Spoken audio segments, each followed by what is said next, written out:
Speaking of getting the most blood points out of our time, perk 3 just may be one of the most underrated perks when it comes to getting the most out of your time.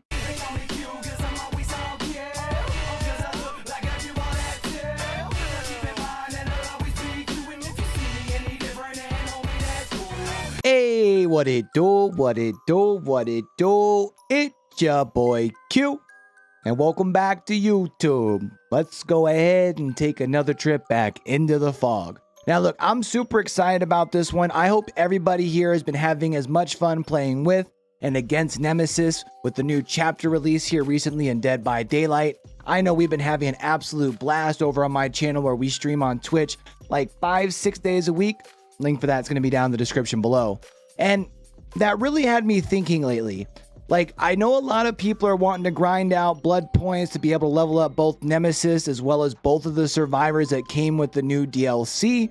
And our last blood point grinding build has been one of the most popular videos on our channel in the past for quite some time. But with that being said, I know that our overall quality wasn't the best on that. We've definitely really bumped up our quality, and we have most definitely also improved our blood point grinding build as well. So let's go ahead and dive right into it. But before we get into that, if you enjoyed the comment, do me a huge favor if you could hit that like button, leave a comment below, because that's going to help us out with that good old YouTube algorithm.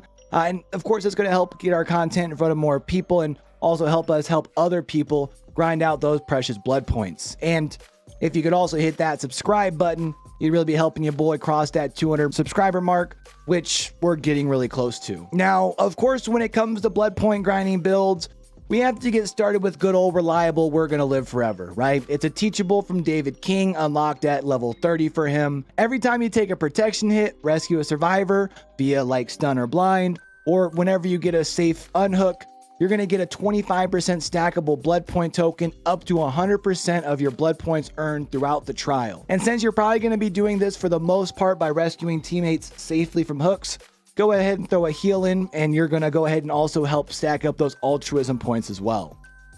And since we are going to be taking time to rescue and heal survivors, let's not forget that we also have to get some objective time in as well. So when we do happen to hop on a gen, especially with another survivor, whether that be in late or very early game scenarios, let's go ahead and maximize our time and our point accrual by running Prove Thyself.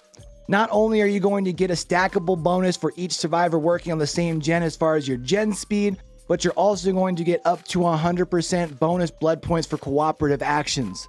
This is also going to include healing, so anytime you can perform an action with somebody else, get those sweet, sweet blood points. Prove Thyself is unlocked with Dwight's Blood Web at level 35. Now, speaking of getting the most blood points out of our time, perk 3 just may be one of the most underrated perks when it comes to getting the most out of your time. Stakeout, which is unlocked at level 40 for Detective Tap as far as a teachable, is like the epitome of maximizing our time and getting the blood points that we are looking for with our build. For every 15 seconds that you are inside the terror radius, but not in chase, you're going to get a token up to 4 tokens at tier 3. Now, while you have these tokens, anytime you hit a good skill check instead of a great skill check, you're going to get yourself credited for not only getting the great skill check, but you're also going to get those blood points as well.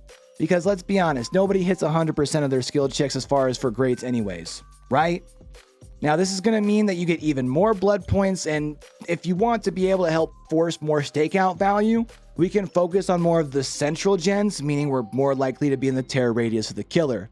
This means we're going to get more tokens, which means we're going to get more value from our skill checks, and since we are in the terror radius, we're going to get a little bit more bonus for your blood points as far as in the boldness category as well. And if you do get spotted, if you happen to win a chase or two, you're really going to help maximize those boldness points as far as your blood points too. And if you are looking to improve your looping skills, we do have a couple videos for that over here on this channel. I'll make sure to leave a little card up in that top left-hand corner. But we are also going to be dropping a new looping mentality video soon, probably here in the next week or so. So if you look forward to that, do me a favor, smack that subscribe button, turn those notifications on. That way we can catch you right back here when we drop that video. Now, for our 4th and final slot, this is where things changed up from our last blood point grinding build.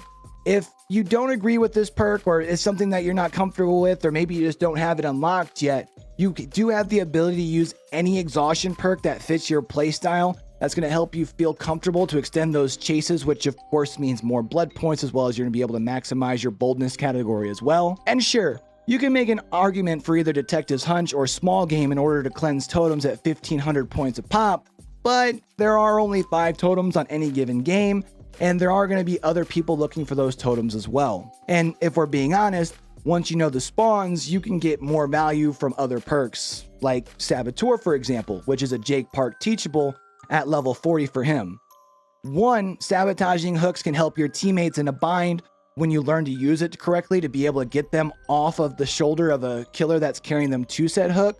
But even without that, at tier 3, you can sabotage yourself a hook every minute, giving you an easy 500 blood points, while again giving you the ability to clutch it out for your team in a pinch when needed. Now, again, I do realize that this build leaves you without an exhaustion perk to lean on and chase, but really the more you run without an exhaustion perk, the better you're going to be when you do run with an exhaustion perk. And if you're looking to get better with those loops, again, 1, practice makes perfect. 2, we're going to go ahead and leave another video card up in that top left-hand corner for you. Go ahead and check out our Looping Mentality series. But I got a question. What do you guys think of our Bloodpoint grinding build? Do you think we missed out on a perk?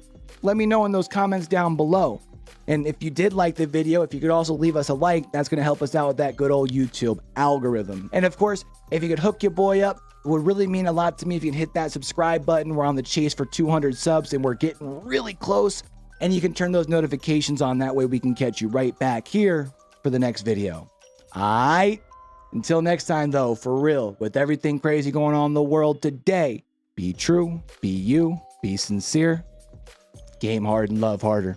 It's your boy Q, signing out. If you ain't show something, you just don't wanna be. You wanna be me, but you will never be as fresh as see you in.